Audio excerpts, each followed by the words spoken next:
6세대 이동통신, 6G, 그리고 인공지능, AI, 이 둘의 만남이 요즘 정말 뜨거운 화두죠. 네, 맞습니다.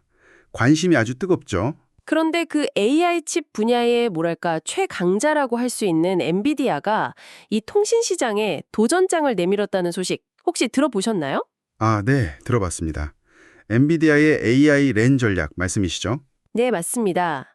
오늘은 바로 이 엔비디아의 야심찬 AI 랜 전략, 이걸 좀 깊이 있게 파헤쳐 보려고 합니다.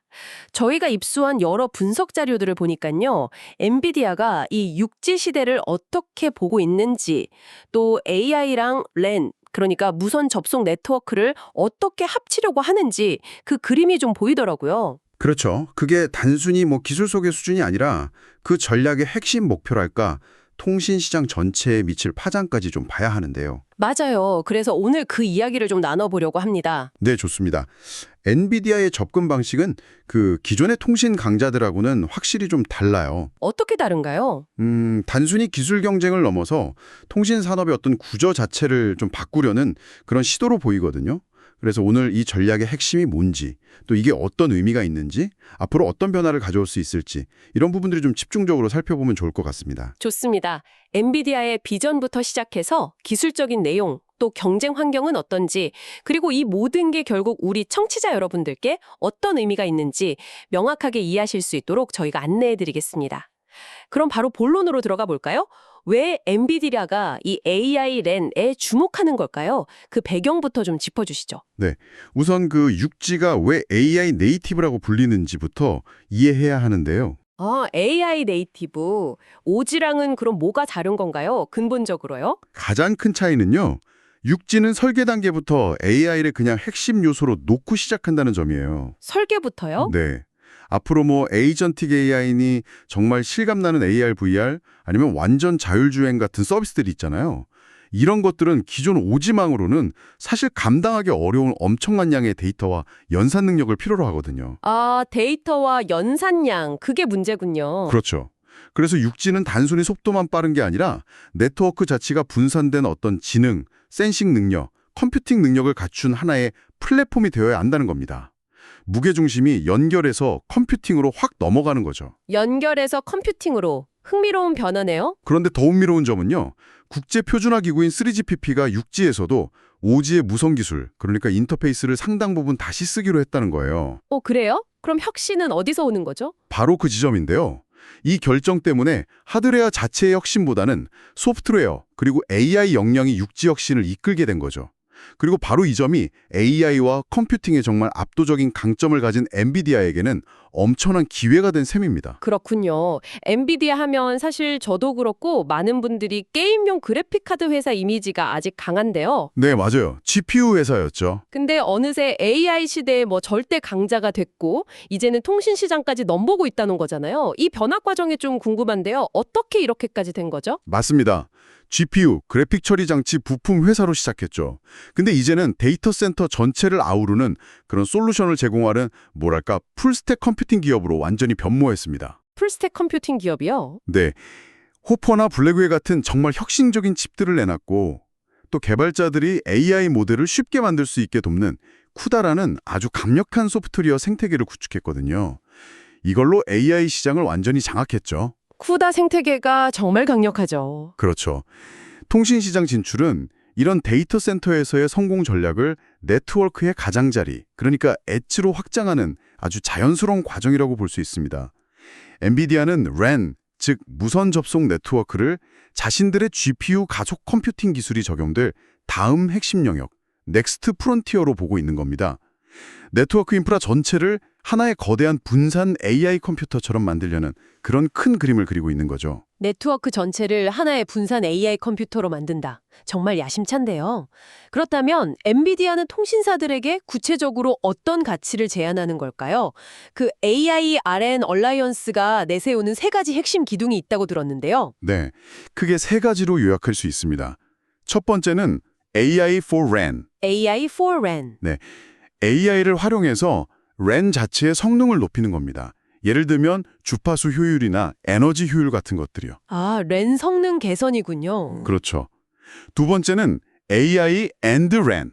이게 상당히 혁신적인 개념인데요. AI and RAN. 네, 같은 하드웨어 장비에서 랜 기능이랑 AI 서비스를 동시에 처리하자는 겁니다. 아, 한 장비에서요? 네, 그러면 장비 활용률도 높이고 전체 비용, 그러니까 TCO, 총 소유 비용을 줄일 수 있다는 거죠. 효율성을 높이는 거군요. 맞습니다.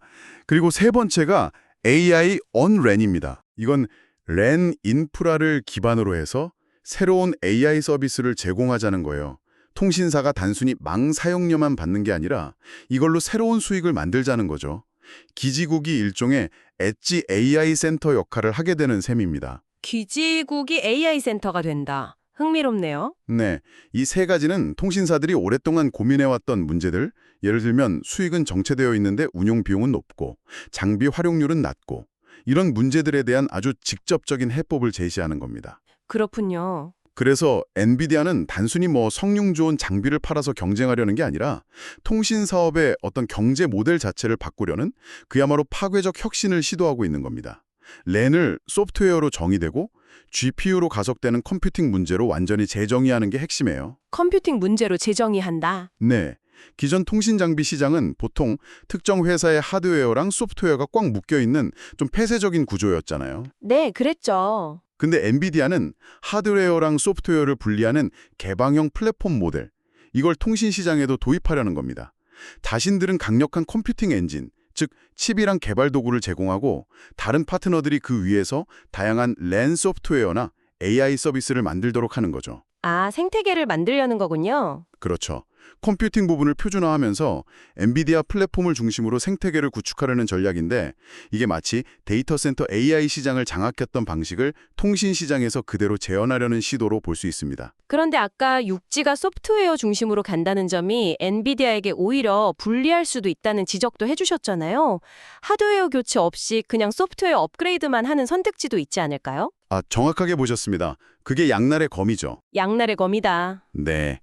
소프트웨어로 중심하는 엔비디아 같은 새로운 기업에게는 진입장벽을 낮춰주는 효과가 있지만 동시에 통신사들 입장에서는 값비싼 하드웨어를 바꾸는 것보다 기존 장비업체의 소프트웨어 업그레이드라는 좀 더 점진적이고 안전한 길을 택할 가능성도 충분히 높습니다. 그렇죠. 아무래도 안정성을 선호하겠죠. 맞습니다.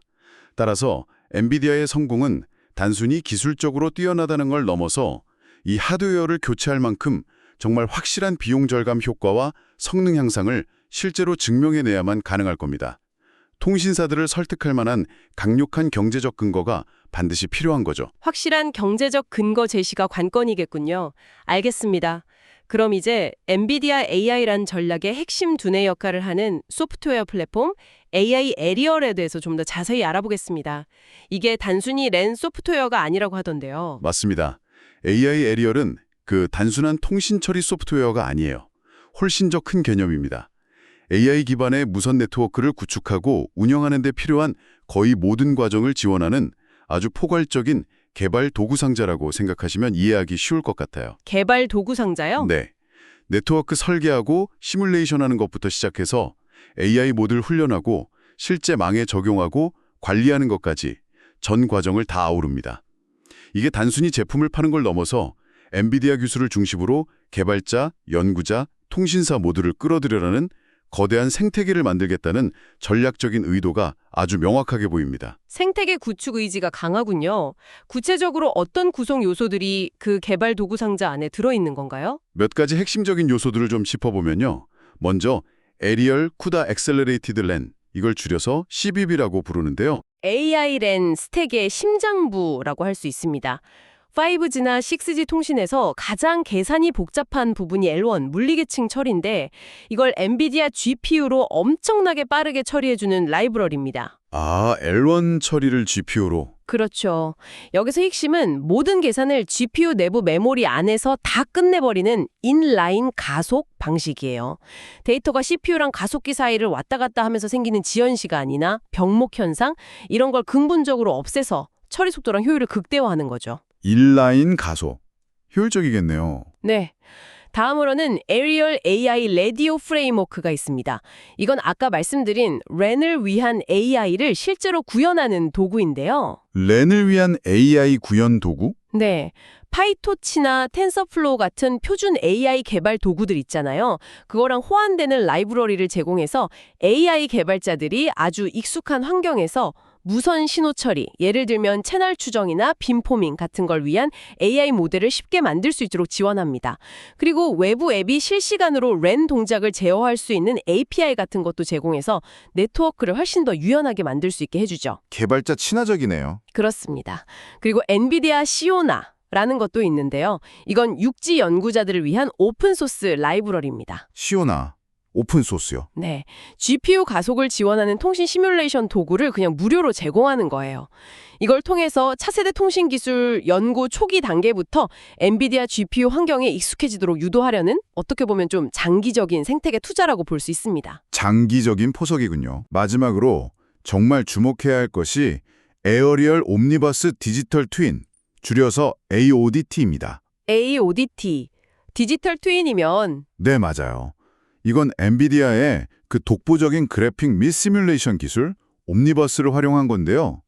현실의 기지국이나 심지어 도시 전체 네트워크를 아주 정밀하게 가상현실 속에 똑같이 복제하는 디지털 트윈을 만드는 기술입니다. 와, 도시 전체를요. 네, 통신사들은 이걸 활용해서 실제 장비를 설치하기 전에 가상 환경에서 네트워크 성능을 미리 테스트하고 최적화할 수 있으니까 엄청난 시간과 비용을 절약할 수 있는 거죠. 그 효과가 크겠는데요? 그렇죠. 게다가 한번 AODT로 네트워크를 모델링하게 되면 자연스럽게 엔비디아 하드웨어와 소프트웨어를 계속 사용하게 될 가능성이 높아지는 아주 강력한 락인 효과도 노리고 있습니다. 아, 기술 종속 효과까지. 그런데 이 에리얼 플랫폼의 핵심 요소들을 오픈소스로 공개한다고요. 이건 어떤 의미가 있는 건가요? 보통은 기술을 좀 감추려고 할 텐데 다른 행보인데요. 이건 정말 매우 중요한 전략적 판단이라고 봅니다. 오픈소스로 풀면 전 세계 개발자들이 엔비디아 기술을 훨씬 쉽게 사용하고 또 개선에도 참여할 수 있게 되잖아요. 문턱을 확 낮추는 거죠. 네, 그쵸. 이를 통해서 엔비디아 혼자서는 절대 불가능한 빠른 속도의 기술 혁신을 유도하고 또 자연스럽게 엔비디아 기술을 중심으로 한 개발자 커뮤니티를 형성해서 이걸 사실상의 표준으로 만들려는 의도가 깔려 있습니다. 표준을 선점하려는 거군요. 어떻게 보면 이 AI 에리얼 플랫폼은 통신사의 운영 방식 자체를 근본적으로 바꾸려는 일종의 트로이 목마와도 같다고 할 수 있어요. 데이터 수집부터 모델 개발, 배포까지 AI 개발의 전 과정을 지원하는 도구를 쫙 제공하면서 클라우드 기업들의 아주 효율적인 개발 문화, 디브옵스나 MLOps 같은 거 있잖아요. 이걸 통신사에도 자연스럽게 도입하도록 유도하는 겁니다. 아, 운영 방식의 변화까지 유도한다? 네. 게다가 파이썬 같은 표준 도구를 사용하니까 기존 통신 전문가들뿐만 아니라 데이터 과학자나 AI 엔지니어들의 참여도 쉽게 유도할 수 있죠. 이렇게 해서 엔비디아 생태계를 더욱 강력하게 만드는 어떤 선순환 구조를 목표로 하는 겁니다. 정말 치밀한 전략이네요. 그런데 소프트웨어가 아무리 좋아도 결국 이걸 돌릴 하드웨어가 튼튼하게 받쳐줘야 할 텐데요. 이 소프트웨어를 돌리는 에리얼 렌 컴퓨터, ARC의 핵심은 뭔가요? 네, 맞습니다. 하드웨어가 중요하죠. ARC의 핵심은 바로 엔비디아의 자랑, 슈퍼칩. 슈퍼책. 네. 그레이스 호퍼 슈퍼칩을 예로 들면 이건 고성능 ARM 기반 CPU인 그레이스랑 강력한 GPU인 호퍼를 NVLink C2C라는 초고속 통로로 직접 연결한 구조예요. 차세대 블랙웰은 이걸 더 발전시킨 거고요. CPU와 GPU를 직접 연결했다. 네. 이렇게 CPU와 GPU를 하나로 합친 이기종 아키텍처는 운용체제 같이 순차적인 작업은 CPU가 맡고 AI 연산이나 복잡한 신호 처리 같은 병렬 작업은 GPU가 나눠 맡기에 아주 이상적입니다. 특히 중요한 건 CPU와 GPU가 메모리를 아주 매끄럽게 공유하는 기술. 이걸 메모리 코헤렌시라고 하는데요. 이게 통신처럼 지연 시간에 극도로 민감한 작업에는 정말 필수적입니다. 메모리 공유가 지연 시간 단축이 중요하군요. 그런데 DPU라는 것도 있던데요. 이건 어떤 역할을 하는 건가요? CPU랑 GPU만으로는 부족한가요? 아, 블루필드 DPU 말씀이시죠. 데이터 처리 장치인데 이것도 아주 중요합니다. 이건 네트워킹이나 보안, 스토리지 처리 같이 원래 CPU가 하던 좀 잡다한 작업들을 대신 처리해주는 역할을 해요. CPU 부담을 덜어주는군요. 그렇죠. 덕분에 CPU는 렌 처리나 AI 연산 같은 진짜 핵심적인 작업에만 집중할 수 있게 되는 거죠. 특히 통신 환경에서는 아주 중요한 역할이 하나 더 있는데 바로 5G나 오랜에서 요구하는 나노초, 그러니까 10억 분의 1초 수준의 아주 정밀한 시간 동기화 기능을 처리한다는 겁니다. 나노초 수준의 동기화요. 네, 원래 이 기능은 FPGA 같은 특수한 반도체가 필요했거든요.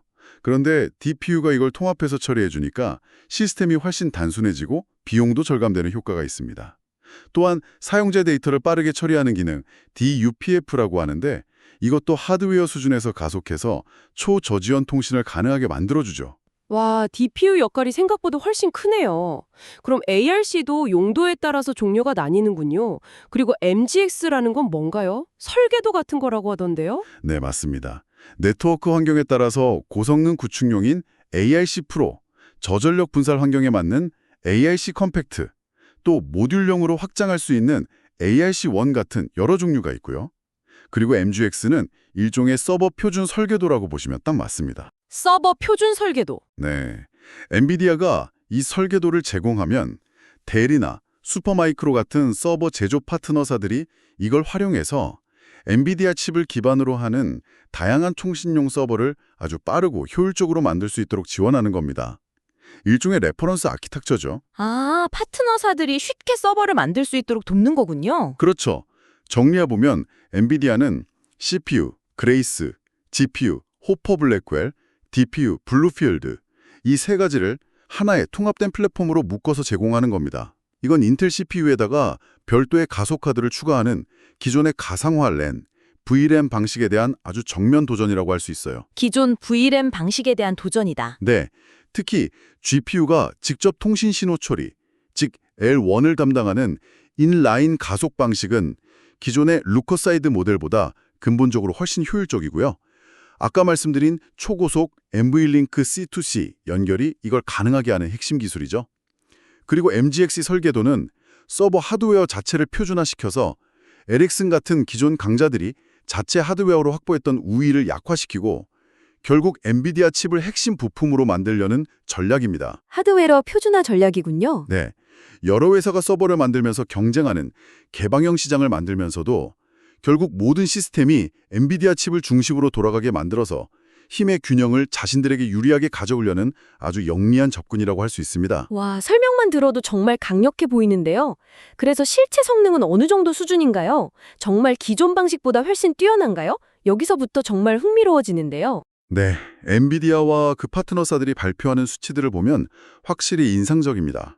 예를 들어서 랜 소프트웨어 전문 회사인 오디시 같은 경우는 엔비디아 플랫폼을 기반으로 했을 때 기존 시스템보다 셀 하나당 처리할 수 있는 용량이 7배나 더 많다고 주장하고요. 7배요. 엄청나네요. 네, 그리고 일본의 소프트뱅크는 엔비디아 MGX 서버를 이용해서 36Gbps라는 어마어마한 다운링크 속도를 시연하기도 했습니다.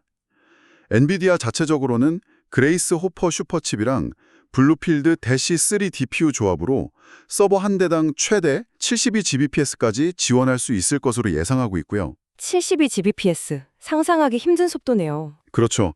지연 시간 측면에서도 개선이 큰데요. 분산 UPF, DUPF 기능을 통해서 25 마이크로초, 그러니까 100만 분의 25초 수준의 초저 지연 데이터 처리가 가능하다고 발표했습니다. 이런 결과들은 GPU의 그 압도적인 병렬 처리 능력이 통신 분야에서도 얼마나 강력한 성능 향상을 가져올 수 있는지를 명확하게 보여주는 거죠. GPU의 장점은 최대한 살리면서 DPU로 지연 시간 같은 약점을 보완하는 아주 잘 짜인 플랫폼 전략의 결과라고 볼 수 있습니다. 성능은 정말 대단한 것 같은데 통신사 입장에서는 성능만큼이나 비용, 특히 운영 비용이랑 에너지 효율이 중요할 텐데요. 이 경제성 측면에서는 어떤가요? 경제성 개선에 대한 약속도 상당히 공격적입니다.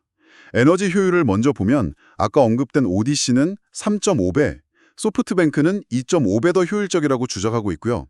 노키아와의 협력에서도 에너지 절감이 핵심 목표 중 하나로 들어가 있습니다. 에너지 효율 개선 폭이 크네요. 네, 이게 왜 중요하냐면 통신망 전체 에너지 소비의 80% 이상이 바로 이 랜단에서 발생하거든요.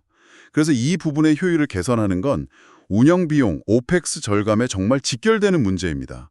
전체 비용, TCO 측면에서는 최대 30%까지 절감 효과가 있다는 분석도 나오고 있고요. TCO 30% 절감이면 상당한데요. 그렇죠.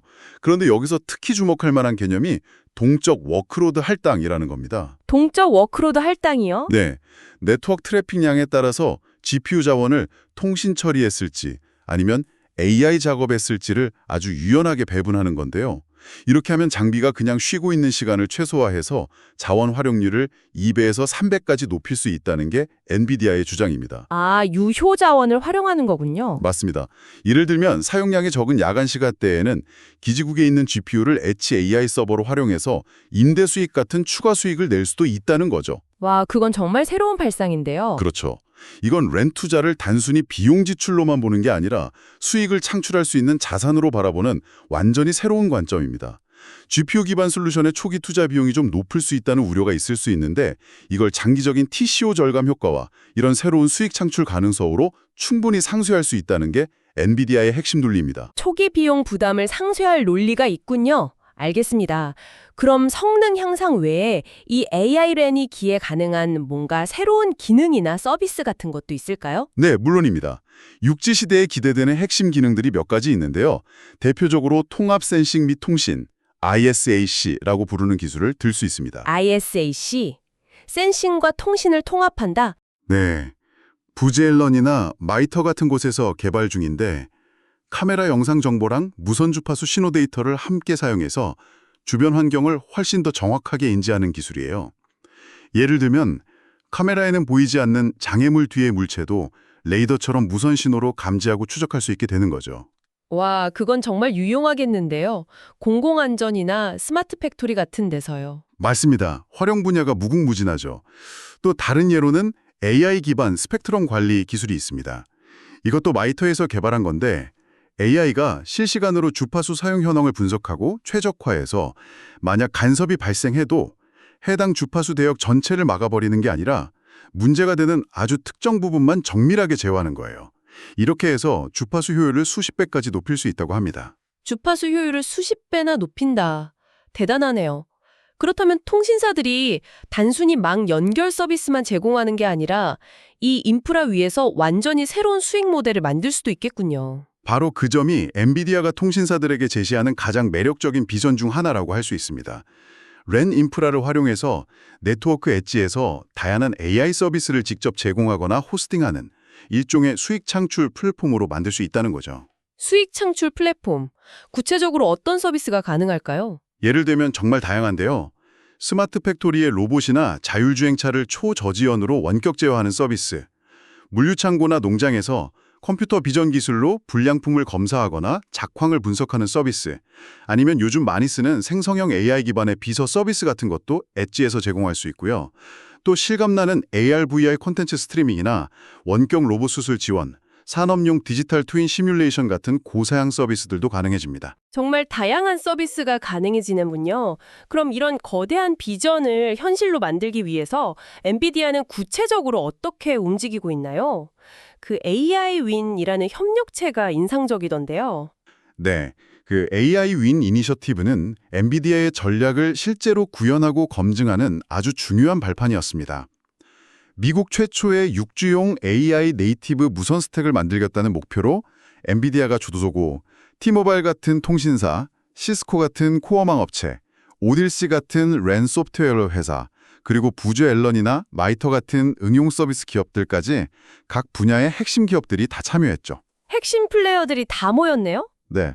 그런데 정말 놀라운 점은 이들이 불과 6개월이라는 짧은 시간 안에 완전한 시스템을 구축하고 심지어 세계 최초로 6G 기반의 통화 시연까지 성공했다는 겁니다. 6개월 만에요? 네.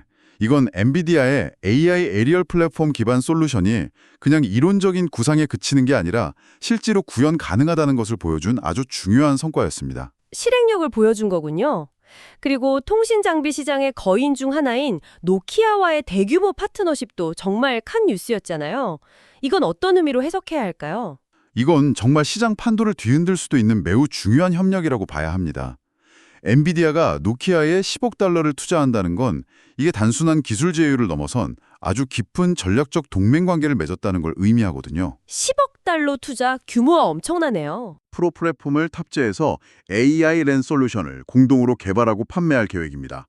이건 엔비디아의 최첨단 AI 컴퓨팅 기술력과 노키아의 방대한 글로벌 통신 시장 경험 및 고객 기반을 결합하는 정말 강력한 시너지 효과를 노린 겁니다. 서버 업체인 델 테크놀로지스도 여기에 참여하고요. 기술과 시장 경험의 결합이군요. 네, 이 연합은 현재 시장 2위인 노키아에게 아주 강력한 무기를 쥐어주는 셈이고 이를 통해 선두주자인 에릭슨을 직접적으로 위협하게 됩니다. 통신사들 입장에서는 기존과는 다른 아주 강력한 대안이 생기는 거니까 경쟁 구도 자체가 재편될 잠재력이 충분히 있다고 봅니다. 경쟁 구도 재편 가능성 지켜봐야겠네요. 그럼 실제 통신사들의 움직임은 어떤가요? 엔비디아 솔루션을 도입하는 사례가 구체적으로 나오고 있나요? 네, 구체적인 사례들이 이미 등장하고 있습니다. 일본의 소프트뱅크 같은 경우는 엔비디아의 GH200 슈퍼칩을 아주 대규모로 도입해서 일본 전역의 분산형 AI 데이터 센터를 구축하고 있어요. 소프트뱅크가요? 네, 이 데이터 센터는 생성형 AI 서비스랑 5G, 6G 통신 서비스를 동시에 처리하는 것을 목표로 하는데 이게 바로 엔비디아가 말하는 AI 엔드 랜 비전을 그대로 구현하는 대표적인 사례라고 할 수 있습니다. 북미의 주요 통신사인 T-모바일 역시 AI 랜 얼라이언스 창립 멤버로 참여했고 2026년부터는 엔비디아, 노키아, 에릭슨 등과 함께 AI 랜 기술의 실제 필드 테스트를 시작할 계획이라고 밝혔습니다. 실제 도입과 테스트가 진행되고 있군요. 그럼 AI 랜 얼라이언스는 어떤 역할을 하는 조직인가요? 엔비디아 외에도 정말 많은 기업들이 참여했던데요. 네, 엔비디아가 주도해서 만든 일종의 연합체인데요. 말씀하신 대로 삼성전자, 에릭슨, 노키아, 소프트뱅크 등등 통신, 반도체, 소프트웨어 분야의 글로벌 리더 기업들이 대거 참여했습니다. 공동 연구 개발이나 네트워크 효율성 증대, 에너지 소비 절감 같은 것들을 공동 목표로 삼고 있는데 이건 결국 엔비디아의 AI 레이안 비전을 특정 회사의 기술이 아니라 업계 전체가 나아가야 할 어떤 표준 방향으로 만들려는 전략적인 움직임으로 해석할 수 있습니다. 업계 표준으로 만들려는 시도군요. 그렇죠. 물론 참여 기업들 간의 이해관계 조율이라는 과제는 있겠지만 기술 생태계를 미리 선점하려는 아주 강력한 의지를 보여주는 대목입니다.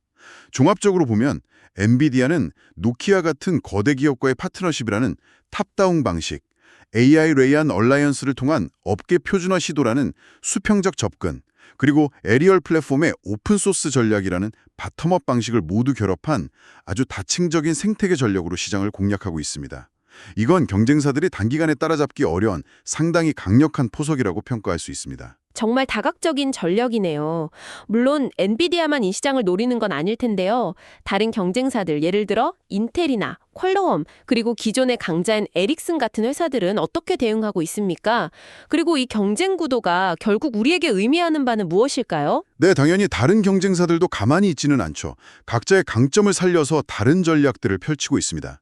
인텔을 먼저 보면요. 전통적인 강점이 CPU 중심의 점진적인 진화 전략을 고수하고 있습니다. 인텔은 CPU 중심? 네, 자사의 제온 프로세서에 VLN 부스트 같은 통신 가속 기능을 내장시키고 또 AI 연산 기능 AMX도 CPU 안에 통합하는 방식이죠. 기존 X86 시스템과의 호환성, 안정성, 그리고 비용 효율성을 강조하는 전략입니다. 퀄콤은 또 다른데요. 스마트폰 칩 시장에서의 압도적인 리더십을 바탕으로 디바이스에서 클라우드까지 이어지는 엔드-투-엔드 AI 최적화를 강조합니다. 퀄컴은 엔드-투-엔드군요. 그렇죠. 스마트폰 자체의 AI 능력, 즉 온디바이스 AI와 네트워크 단의 AI가 서로 협력해서 전체 성능을 높이는 방식에 집중하고 있습니다. 핸드셋부터 네트워크까지 전체 시스템 관점에서 접근하는 게 강점이죠. 에릭슨은 어떤가요? 기존 강자잖아요. 네, 기존 통신 장비 시장의 최강자인 에릭슨은 현재의 시장 지위를 지키면서 점진적으로 AI 기능을 도입하는 어떻게 보면 좀 방어적인 전략을 취하고 있습니다. 자체 개발한 실리콘, ASIC 기반의 하드웨어 성능을 계속 발전시키면서 동시에 소프트웨어를 통한 네트워크 자동화와 운영 효율성 극대화, 예를 들면 인텐트 기반 자동화 같은 기술에 초점을 맞추고 있습니다. 기존 고객들에게는 위험 부담이 적고 안정적인 진화 경로를 제공하는 데 주력하는 모습이죠. 각자 다른 전략을 구사하고 있네요. 네, 결국 지금의 경쟁은 미래 네트워크 컴퓨팅 아키텍처를 둘러싼 근본적인 철학의 대결이라고 볼 수 있습니다. 엔비디아의 GPU 중심 중앙 집중 가속 방식, 인텔의 CPU 내 통합 가속 방식, 퀄컴의 디바이스 네트워크 분산 지능 방식, 그리고 에릭슨의 기존 스택 내 최적화 방식 중에서 과연 어떤 방식이 미래 통신망의 표준이 될 것인가 하는 경쟁인 거죠. 철학의 대결이다. 그렇죠. 그래서 기지국에 고성능 GPU를 넣을 것이냐 말 것이냐 하는 문제는 단순히 기술적인 문제를 넘어서 네트워크의 경제성, 즉 TCO와 ROI, 투자 수익률을 둘러싼 일종의 대리전과 같습니다. 최종 승자는 단순히 기술적 성능이 뛰어난 자가 아니라 통신사들에게 가장 설득력 있는 비용 효율성과 수익 모델을 제시하는 자가 될 가능성이 높습니다. 결국 경제성이 중요하군요. 맞습니다. GPU의 높은 초기 비용과 만만치 않은 전력 소모는 엔비디아가 반드시 넘어야 할 가장 큰 허들인데요. 엔비디아는 이걸 에너지 효율 개선과 새로운 AI 서비스 수익으로 충분히 상쇄할 수 있다고 주장하고 있죠. 반면에 인텔이나 에릭슨은 굳이 그렇게 비싼 GPU를 쓰지 않고도 더 낮은 비용으로 충분한 성능과 효율을 달성하는 것이 더 현실적이지 않냐고 반박할 거고요. 그래서 엔비디아의 성공 여부는 결국 초기 상용화 사례들을 통해서 이 GPU 기반 AI 서비스가 정말로 돈이 되는 비즈니스 모델이라는 것을 실제로 증명하는 데 달려있다고 볼 수 있습니다. 실제 ROI 증명이 관건이겠네요. 자, 그럼 엔비디아 AI랜 전략의 강점과 약점을 마지막으로 한번 정리해 볼까요? 네, 강점을 먼저 꼽자면 역시 타의 추종을 불허하는 AI 반도체 기술력과 쿠다라는 정말 강력한 소프트웨어 생태계가 있겠고요. 또 RN과 AI를 통합해서 바라보는 미래지향적인 풀스택 접근 방식, 그리고 노키아와의 파트너십 같은 아주 과감한 시장 공략 전략도 강점입니다. 약점은 어떤 게 있을까요? 약점으로는 상대적으로 통신산업 경험이 부족하다는 점, 그리고 솔루션의 높은 초기 비용과 전력 소모에 대한 우려가 계속 제기되고 있다는 점, 또 기존 통신사들의 좀 보수적인 운영 방식과 충돌할 가능성도 배제할 수 없다는 점 등을 들 수 있겠습니다. 그래서 주요 과제는 인텔이나 에릭슨 같은 기존 강자들의 견제를 어떻게 극복할 것인가, 그리고 TCO 절감 효과와 새로운 수익 창출 효과를 실제로 어떻게 입증할 것인가, 마지막으로 육지 표준화 과정에서 자사 기술의 영향력을 어떻게 확보할 것인가 하는 점들이 될 것입니다. 극복해야 할 과제들이 만만치 않네요. 앞으로 이 시장은 어떻게 전개될 것으로 예상하시나요? GPU 기반 랜 모델의 성공 여부는 결국 엣지 AI 시장이 얼마나 빠르게 성장하느냐에 달려있다고 봅니다. 엣지 AI의 성장 속도요? 네, 만약 시장의 예측대로 자율주행이나 스마트 팩토리, AR, VR 같은 분야에서 대규모 엣지 컴퓨팅 수요가 정말 폭발적으로 증가한다면 강력한 연산 능력을 갖춘 엔비디아의 GPU 기반 아키텍처가 대세가 될 가능성이 높습니다. 하지만 엣지 AI의 성장이 예상보다 좀 더디거나 특정 분야에 국한된다면 인텔이나 에릭슨의 좀 더 점진적이고 비용 효율적인 접근 방식이 더 오랫동안 시장을 주도할 수도 있겠죠. 불확실성이 있군요. 그렇죠.